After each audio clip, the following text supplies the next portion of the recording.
আসসালামু আলাইকুম। কেমন আছেন সবাই? আশা করি সবাই ভালো আছেন। আমিও আপনাদের দোয়ায় ভালো আছি। তো কালকে বাইকটা যতটুকু রাইড করছি আসলে কিছু বুঝতে পারি নাই। আজকে সেজন্য আসামবস্তি রোডে, মানে কাপ্তাই রোড, রাঙামাটি কাপ্তাই রোড, যেটা আসামবস্তি হয়ে সেই রোডে যাচ্ছি আর কি। মানে বাইকটা একটু ট্রায়াল দিব ওইদিকে।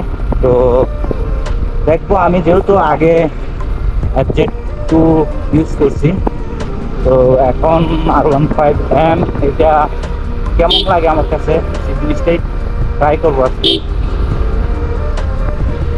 এমন নাজেহাল অবস্থা, আসলে আমি এটা বেশিক্ষণ রাইড করতে পারতেছি না। মানে আমার পিঠের যে তারা আছে, পিঠের তারা একদম ব্যথা হয়ে যাচ্ছে। এখন কি করব বুঝতে পারতেছি না। আপনারা একটু জানাবেন আসলে কি এই বাইকটা কি রাখবো কি রাখবো না, সেট করে দিব। আমার তো মনে হয় যে আমি এটা বেশি দিন রাইড করতে পারবো না, কারণ এটা যদি আমি রাইড করি তাহলে দেখা যাবে আমার কিছুদিনের ভিতরে আমার কোমরের মধ্যে একটা এফেক্ট চলে আসবে। গাড়িটা আসলে শখে নেওয়া, শখে, অনেক শখে নেওয়া গাড়িটা। এখন আমি চিন্তা করে পাইতেছি না, শখ করে তো গাড়িটা নিলাম, এখন গাড়ির কারণে কি জীবনটা দিয়ে দিবনি। এই একটা অবস্থা, আপনার মনে করেন একবারে নিচু, একদম নিচু, এইভাবে একদম শুয়ে রাইড করতে হয়।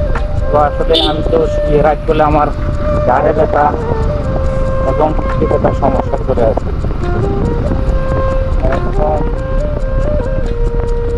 বুঝতে পারতেছি না যে কি করবো।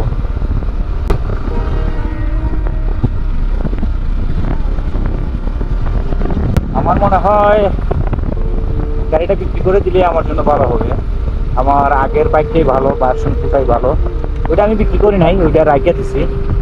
আমি রাখছি এই কারণে, আমি ওইটা আগে কয়েকদিন রাইড দিব, কয়েকদিন চালাবো, চালানোর পরে যদি আমার ভালো লাগে তাহলে R15টা রাখবো। আর যদি ভালো না লাগে তাহলে আমি R15টা সেল করে দেবো। এরকম একটা চিন্তা ভাবনা মাথায় নিয়ে আমি গাড়িটা বিক্রি করি নাই আমার। তো এখন দেখা যাচ্ছে আজকে একদিনেই যদি আমার এই অবস্থা হয়, তো আমি এতটা দিন কিভাবে বাইকটা রাইড করতে বুঝতে পারছি। এখন আপনারা জানাবেন কি করা যায়, বাইকটা কি রাখবো নাকি বিক্রি করে দেবো।